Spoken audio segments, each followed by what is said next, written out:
सूरजपुर के तारा इलाके में आज तड़के कार और ट्रक में जबरदस्त भिड़ंत हो गई, जिसमें मौके पर ही 2 लोगों ने दम तोड़ दिया, जबकि 3 लोग गंभीर रूप से घायल हो गए। घायलों का इलाज अंबिकापुर के निजी अस्पताल में जारी है। घायलों की स्थिति चिंताजनक बताई जा रही है।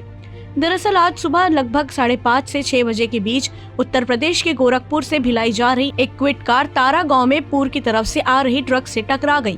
टक्कर इतनी जबरदस्त थी कि मौके पर ही 2 लोगों की मौत हो गई और 3 लोग कार में फंस गए थे, जिन्हें तारा चौकी पुलिस के द्वारा रेस्क्यू करके बाहर निकाला गया। कार सवार सहित एक व्यक्ति एक ही परिवार के थे, जिनका नाम वीरेंद्र यादव, सभापति यादव, हरेंद्र यादव, राकेश यादव और राजेंद्र यादव बताया जा रहा है। फिलहाल पुलिस ने आरोपी ड्राइवर को गिरफ्तार कर लिया है और मामले की जांच शुरू कर दी है।